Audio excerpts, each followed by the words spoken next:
Alors, l'invité de PEP, c'est parti, en tout cas, avec Pierre-Edouard Faye, qui vient de nous rejoindre sur ce plateau. Pierre qui reçoit aujourd'hui monsieur Lamine Diack Diouf. Il est ingénieur géologue pétrolier. Monsieur Diouf, ñu ngi lay nuyu bu baax a dalal ci réveil bi. waaw kay maa leen di fay di kontaan di ñëwaat ci réveil parce que ñëwoon naa fi temps yii rek.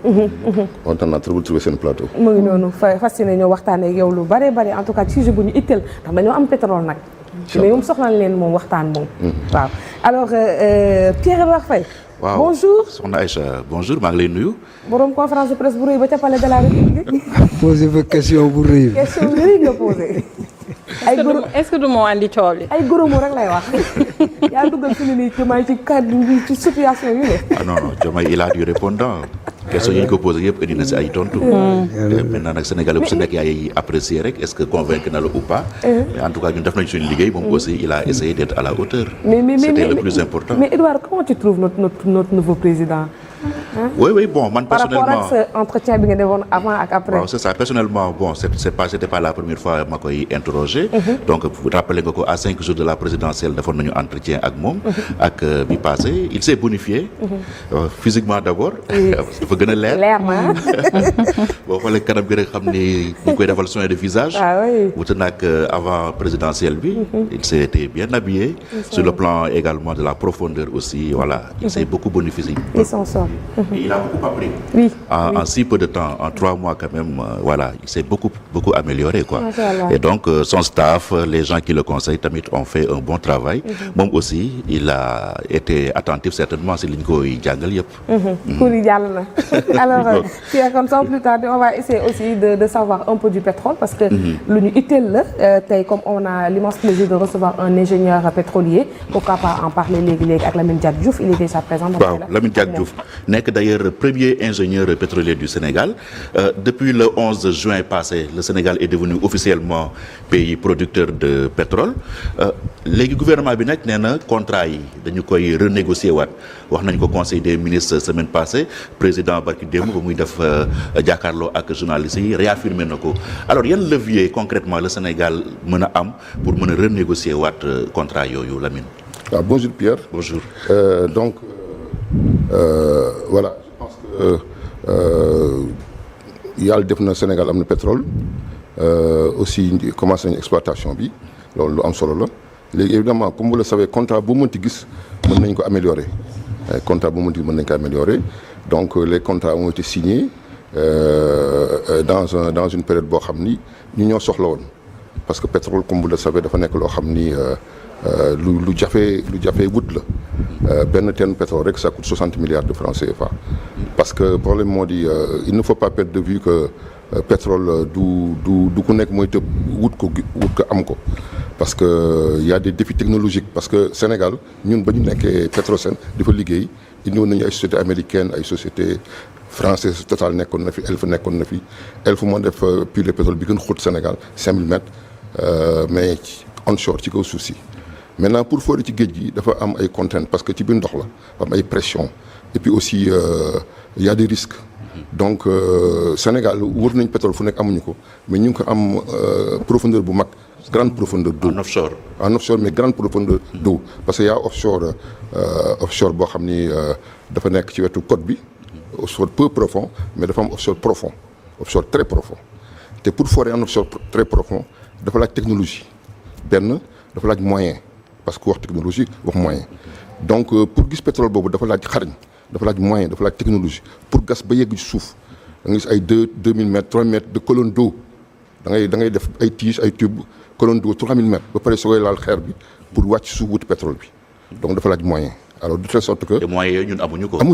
amuñu technologie bi amuñu moyen amuñu technologie amuñu moyens yi donc ça a été une bonne chose que vraiment ñoom ñu ñëw foore ko gis ko c'était pas évident loolu nekk lu am solo bon léegi li nga xam ne moom moo des mooy président comme ni mu ko waxee neen dana waxtaan ak ñoom comment ce que je retiens de son discours c'est que je me suis rendu compte parce que bon peut-être que danañ fi ñëw plus tard mais le discours du président comme ni nga ko doon waxee léegi mën nañ ci am ñaari njàngat bu njëkk bi mooy moom ci boppam personnalité am ak beneen njàngat mooy discours bi ci boppam le contenu donc moom wax naa effectivement ci affaire pétrole bi ak contrat yi nee na danañu waxtaan ça veut dire que dañuy toog ñu waxtaan xool nu ñu mën a def ba ku nekk gis ci bopp donc du conflit du xëccoo du nekk loo xam ne day indi donc da nga maam contentieux donc loolu c'est tout à fait possible waxtaanaat xoolaat termes yi nga xam ni xëy na mën nañ ko améliorer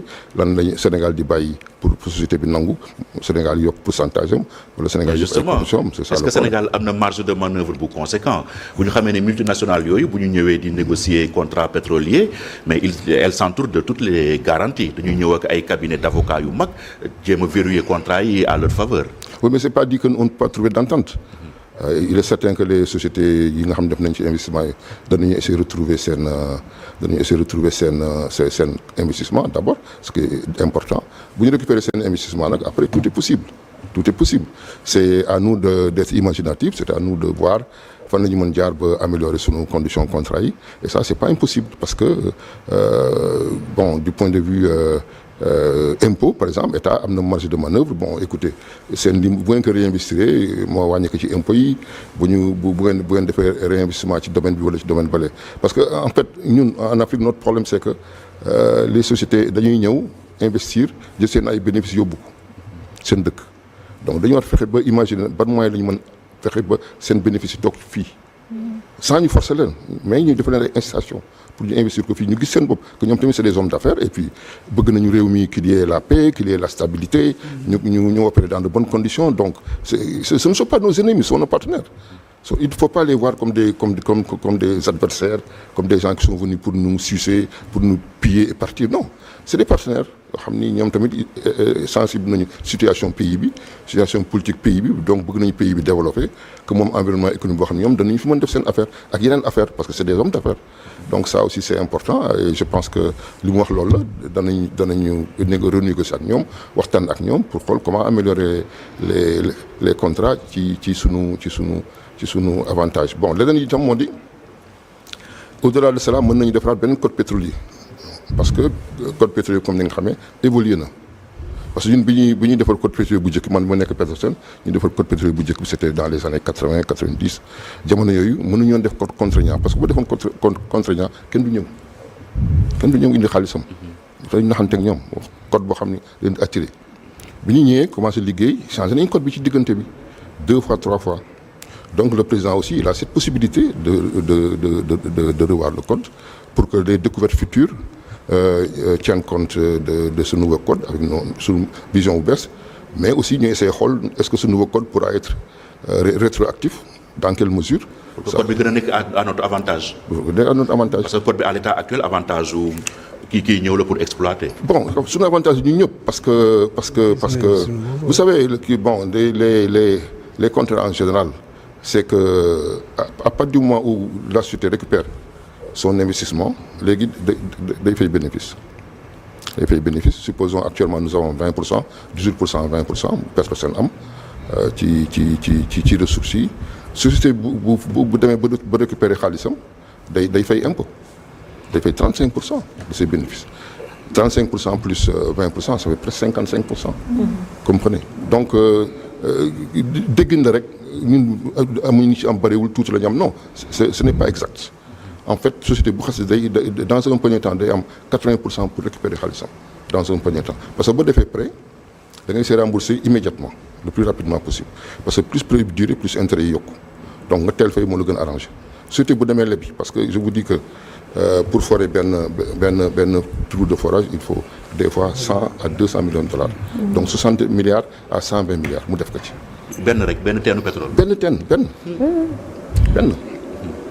te da ci def 12 20 forage donc imaginez li mu nekk ci ay milliards ensuite développement bi parce que mën nga foori trouver mais après il faut développer dégg ngeen ñuy wax bateau bi koy exploité jógee na fii dem na fii ñëw na fii donc di koy exploité aussi structure yi koy exploité dañ koy defar ci biir géej da nga fay couler ay pieds en béton pour teg fa structure yi tout ça c'est de l'argent kii bi koy génne aussi pétrole bi bu ñëwee bi koy manque bateau bi xaalis la ça coûte des milliards donc léegi ñun je crois que mën nañ xool dans quelle mesure nous pouvons augmenter notre pourcentage d'intérêt bu société bi récupérer donc investissement. mais justement ñu bëri loolu la ñuy invoqué ba dañu naan société bi bu jógee bitim réew ñëw ay risques day jël ay risques parce que déjà dara wóoru ko ni fi muy ñëw pour explorer dina fa fekk pétrole et tout ça. Tout à fait. Donc nag c'est normal peut-être que contrat bi nekk en sa faveur loolu est-ce que argument bu valable la parce que bu ñu xoolee australiens yi nekk fële Sangomar ñu ngi fi depuis 2004 depuis 20 ans. Bon, c'est pas que dañu nekk à leur faveur bon comme j'ai dit ñoom li ñuy assurer moo ñu récupérer seen investissement vraiment bu ñu xasee ba récupérer seen investissement maintenant il y a les lois du pays dañuy fay impôt déjà ce pays dana ci am 20% 18-20% mais après bu ñu xasee ba récupérer seen investissement pays bi dana ci am 35%. Donc en fin de compte pays bi di am 55% donc c'est pas tout à fait à leur avantage dans l'absolu, n'est-ce pas? Donc c'est comme ça qu'il faut voir la chose que bon les ingénieurs qui ont négocié les avocats les gens du ministère du pétrole qui ont négocié qui ont discuté c'est des cadres et puis aussi ce que les gens ne comprennent pas c'est que c'est des contrats yoo xam ne il y a pas que le département des mines qui négocie les contrats il y a le département des mines il y a le département il y a les finances parce que l'argent c'est les finances si les finances ne sont pas d'accord ça ne passe pas, n'est-ce pas? Il y a l'environnement. Donc c'est tout l'État, c'est tout le gouvernement. Voilà, moi je peux vous dire que j'ai évolué dans le pétrole pendant 15 ans, mais après je suis allé dans les mines pendant 20 ans maintenant, n'est-ce pas? Mais da ngay dem au niveau du ministère déposer demande dañ koy étudier après dañ koy yónnee bu ngeen demee ba signer war ko signer convention bi dañ koy yónnee ministère des finances ñu xool ko pour xool si c'est adéquat ak législation fiscale bi ak impôts yi bu kii dañ koy rejeter. Comprenez? Des fois, ça prenait 3 mois avant que joxe visa am. Après, on a dit, bon, on donne 3 semaines aux finances. Si on joxe un visa, on répute que c'est bon. Vous comprenez? Donc, c'est pas quelque chose de léger. C'est pas quelque chose qui passe comme ça. Faut pas le croire. C'est tout un État qui négocie. Tout un État qui négocie. Le département des mines, les finances, l'environnement. Environnement, parce qu'il y a un impact environnemental. Environnemental. Par exemple, moi, on a un permis d'exploitation minière. J'ai eu ça en 2021, n'est-ce pas? Il a fallu un an et demi pour moi am quitus environnemental. Donc mine mi ngi fii on peut l'exploiter, sortir de l'argent, on a investi des milliards, n'est-ce pas? On est prêt à exploiter, mais il faut attendre le quitus environnemental. Un an et demi. ngay daw ci gannaaw quitus environnemental. Alors que tu as investi, tu connais à payer des gens. Donc il ne faut pas croire que l'État dana yombal affaire yi comme ça, hein, c'est pas aussi simple quoi. C'est toute une chaîne. Hein? Comment? C'est toute une chaîne. C'est toute une chaîne. Et puis chaque chaîne, des fois, il y a des conflits au sein du gouvernement entre l'environnement et le ministère des Mines. Tout à fait. Entre le ministère des Mines et les Finances. Il y a des conflits des fois, n'est-ce pas? Et ça retarde les dossiers. Ça retarde les dossiers, mais c'est comme ça, c'est la législation, c'est la légalité. Kon à vrai dire, ce qu'il faut dire aux Sénégalais, moi, que ça serait pas chose facile. Non, pas du tout. Pas du tout, c'est pas chose facile. Mais comme ni ma koy waxee, bon, nañu sant Yàlla am nañu pétrole. C'est positif. Il y a 10 ans amuñu ko woon. Tey ñu ngi wax sax bon le contrat yi baaxul ak c'est à notre avantage, c'est pas à notre avantage. Mais au moins am nañu pétrole et ça c'est important. Et donc je pense que bon loolu nekk na loo xam ne c'est important. Bon, ce que je veux retenir c'est que je sais que d'après ce que j'ai entendu, n'est-ce pas, avec le discours du président, comme ni nga ko waxee kii nga ko j'ai suivi votre échange, votre interview avant les élections au niveau de Kaolack, l'hôtel de Aljana de Kaolack, c'est ça, absolument. Ensuite, vous êtes un fidèle suiveur de Walf alors. N'est-ce pas? J'ai suivi aussi donc cette interview. Et ce qu'on peut en retenir, c'est que moi, en tout cas, li ma intéressé, li ma ci retenir, moo di, je vois que le président c'est un homme de dialogue. Et ça c'est important. Parce que ce pays-là, c'est ci wolof. bon président nekk na koo xam ni nitu dialogue la ci ni ma ko déggee. bi ma ko déggee avant élection yi bi ngeen waxtaanee ak bi ma ko déggee keroog. waaw léegi maa ngi dugg ci entretien bi ma dem peut-être am na benn question ci pétrole bi. oui ok waaw. bon yëgal nañ ne moom déjà 2 cargaisons ont été vendues. comment. 2 cargaisons ont été vendues. 2 cargaisons. Allez, comment se passe la vente? Deuxième préoccupation. Quel est le processus d'intégration de l'OPEP? Bon, le processus d'intégration de l'OPEP du point de vue juridique, du point de vue législatif, ça je ne peux pas vous le dire. Je ne suis pas spécialisé dans ça, dans les relations internationales en ce qui concerne l'adhésion à l'OPEP. Moi, je suis un technicien, n'est-ce pas? Il y a eu 2 cargaisons qui ont été vendues. Bon, il y a une cargaison. Bon, ça suit le processus normal de commercialisation du produit, n'est-ce pas? Maintenant, il y a aussi le fait que, comme nous l'avons toujours, Sénégalais, si nous avons les petits états, si nous avons les états qui sont les ressources, comme nous l'avons dit, nous devons avoir le maximum d'avantages. Parce que ces ressources-là, nous devons dire, ñun les privés ñun les nationaux les privés les Sénégalais lan lañ ci mën am par exemple danañu produire pétrole danañu produire gaz mais nee nga cargaison ay bateau la ñu ko yóbbu ñun sax duñu war a wuti ay bateau ñun ay Sénégalais jëndi bateau di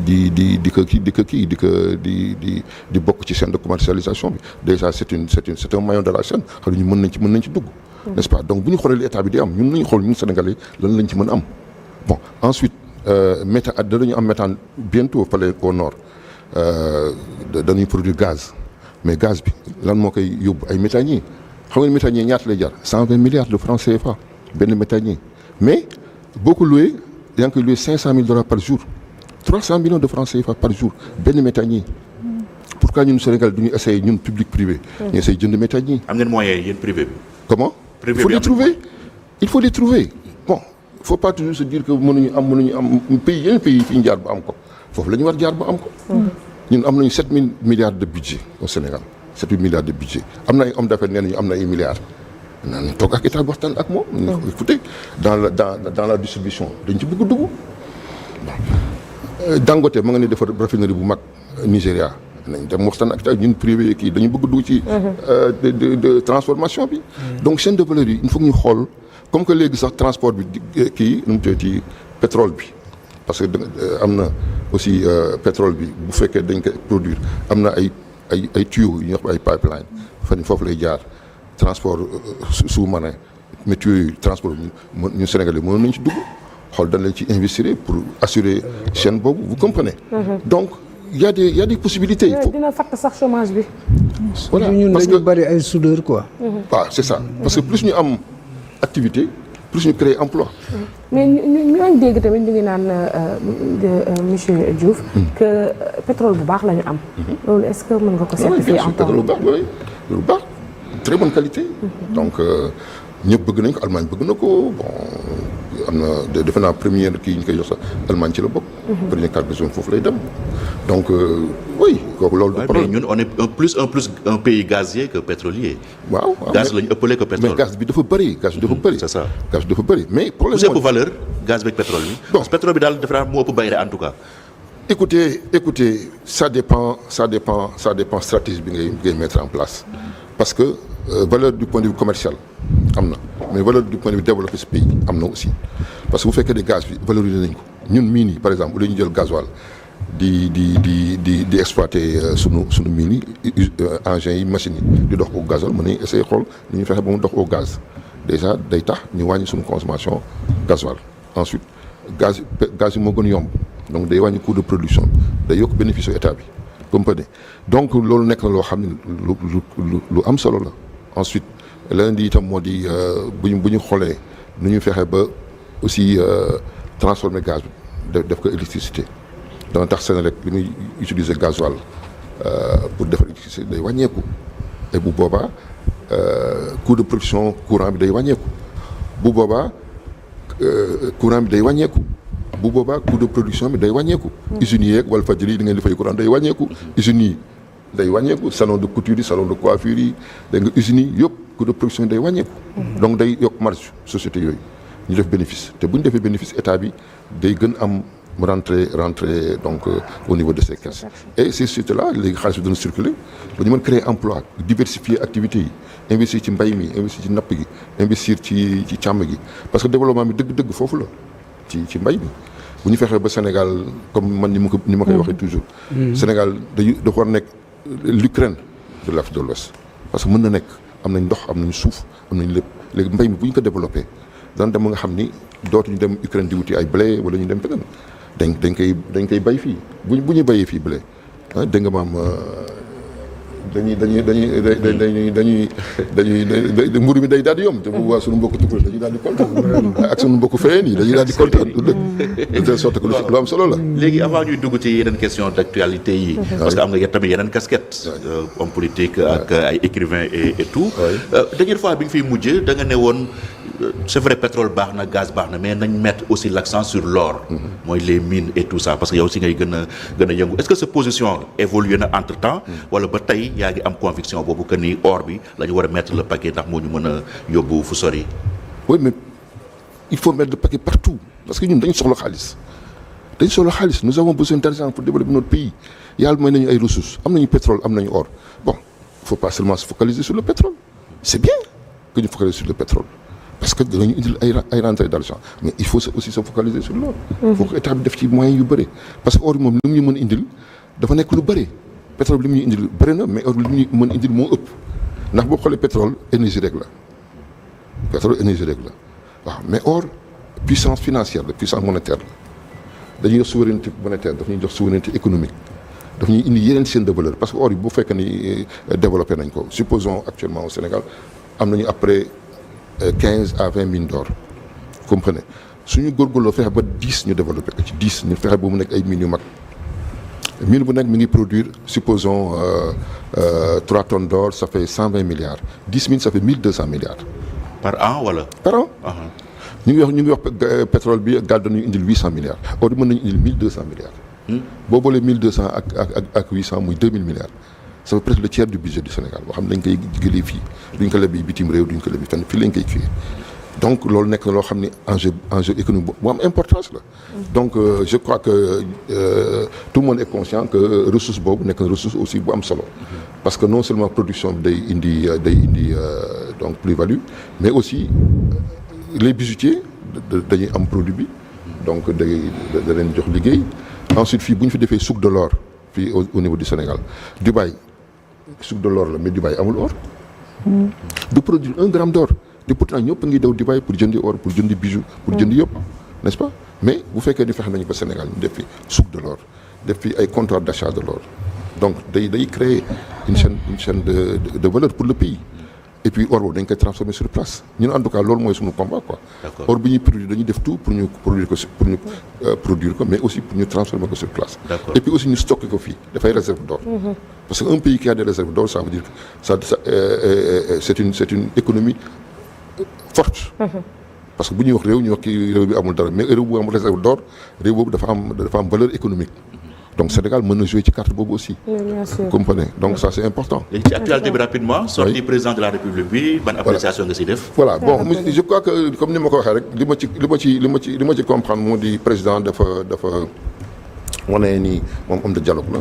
homme de discussion la. et que donc il est vraiment prêt à tout faire pour que les politiciens ñu waxtaan.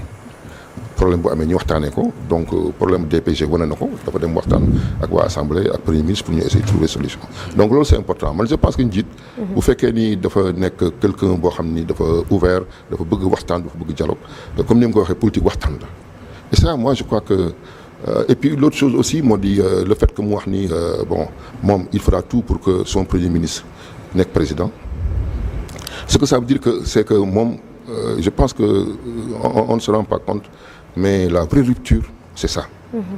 La vraie rupture que nous avons c'est vraiment ça, c'est-à-dire un président de la République qui ne sera plus en conflit avec son premier ministre. C'est-à-dire un président de la République qui ne se prendra pas pour le nombril de la République, qui pense que tout tourne autour de lui et qu'il doit tout faire pour avoir un deuxième mandat, il doit se battre avec des opposants, il doit donc faire la guerre, il doit donc emprisonner des gens, il doit se battre avec les partis politiques. Donc dafay indi instabilité politique. et donc je pense que ni muy waxee moom il est plutôt pour une pacification de l'espace politique.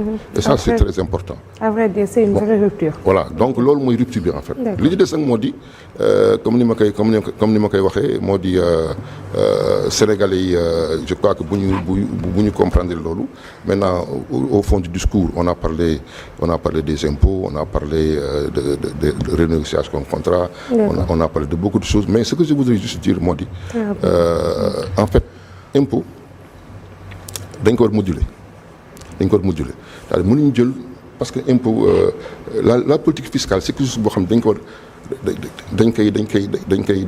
dañ koy créer il faut réfléchir pour voir la meilleure politique fiscale duñu wax ni nañ impôt yi ni lay war doxale rek noonu lañ koy bàyyi déedéet il faut réfléchir. Un pays sous-développé a ses valeurs. Comme par exemple, moi, je sais pas parce que je suis à Walfadjri, mais je pense que la presse, si elle ne fait pas de bénéfices, elle ne doit pas payer d'impôts. C'est aussi simple que ça. On ne peut pas demander à une entreprise qui ne fait pas de bénéfices de payer des impôts. Comprenez? Ou tout au moins ñu xool danañu moduler def impôts yoo xam ni xëy na du bëri trop pour les organes de presse. li ñu fexe ba mu am mooy mu fay ay employés yi fay seen impôt fay seen cotisation sociale IPRES et tout ça. Mais pour ce qui concerne à proprement parler les entreprises donc on ne doit pas les imposer. En tout cas parce que le problème moo di vous savez la loi c'est un consensus. Personne ne peut dire que voilà loi bi ni lay demee rek la loi est au-dessus de tout le monde. Non, la loi n'est pas au-dessus de tout le monde. C'est le citoyen qui est au-dessus de la loi. La Constitution n'est pas au-dessus du citoyen. C'est le citoyen qui est au-dessus de la loi. Comme vous le savez, moi je suis un homme politique et je développe le mouvement citoyen. Et je pense que c'est le citoyen qui est au-dessus de tout. Le citoyen il est au-dessus de la loi, le citoyen il est au-dessus de la convention, de la Constitution, parce que c'est le citoyen qui fait la Constitution. Donc fekkee baaxul dañ ko reprendre. Si la loi fiscale n'est pas bonne, je pense qu'il faut revoir ça, il faut repenser ça. xam naa loolu moo tax sax tey ñu def seen slogan bi jub jubal. Comment? Jubal ma ne xam naa loolu moo tax sax ñu def seen slogan bi jub jubal jubal pour rectifier beaucoup de choses en faveur des populations. Bon, peut-être pour daanelee foofu parce que waxtu bi xot nañu. C'est certain qu'il faudra rectifier des choses parce qu'un pays n'est jamais parfait, un pays n'est jamais donc une république n'est jamais parfaite. C'est quelque chose en évolution, en mouvement, mais il faut faire en sorte de privilégier la discussion. Il faut écouter Lamine Diack Diouf, il faut écouter Pierre-Edouard Faye, il faut écouter donc et loolu président bi dégg naa ko aussi mu wax ko mu ne day déglu opposition parce que lu ci positif mu jël ko. C'est ça. Moi je crois que c'est ça un pays. Il faut discuter, il faut dialoguer parce que le Sénégal c'est un pays de dialogue. D'accord. Le président Senghor lu ñu ko contre moi je suis contre le président Senghor. Je suis à 90% contre le président Senghor parce que c'est lui qui a permis cette ouverture qui a fait de nous que nous sommes des assimilés. Voilà, Sénégalais, l'homo sénégalensis a été complètement dévoyé. Nous sommes vraiment qui. Mais au moins il a créé quelque chose. Il a créé deux choses. Ben moo di c'est un homme de dialogue. Il a dialogué. Deuxièmement moo di c'est un homme de culture. ba ñëpp Sénégalais boo gis dafa bëggoon culture. dafa bëggoon jàng ñun sama souviens sunu temps ñun dañ daan jàng bëgg jàng Karl Marx Engels Hegel Kant yëpp dañ daan naan livre de sunu on voulait des têtes. Et ça, malheureusement, Sénégal léegi dañu perte loolu. Nous avons perdu ce goût du savoir, nous avons perdu ce goût de la connaissance. Et je crois que c'est ça qui fait en sorte que le Sénégalais est devenu violent, parce que le Sénégalais n'a plus de culture. Le Sénégalais wu dafa daan muñ. dafa daan gëm, c'était un bon croyant. Vraiment, et léegi Sénégalais nangatul xaar, nangatul muñ. Et ça, dans la vie, il faut être patient pour réussir. Merci. Voilà mooy message boo xam ne volet boobu xam naa ne dinañ am occasion gën koo yaatal inchallah volet éducatif bi am na solo lool. Lamine Diack Diouf la woon ñu fàttali ingénieur géologue la pétrolier nekkoon ganu Pierre-Edouard Faye. Pierre, merci. Merci beaucoup maa ngi leen di gërëm bu baax di gërëm suñu invité ak ñëpp ñu doon suivre jamono ji. jaajëfal la bu baax a baax léegi sans plus tarder dañuy dem ci la chronique du jour.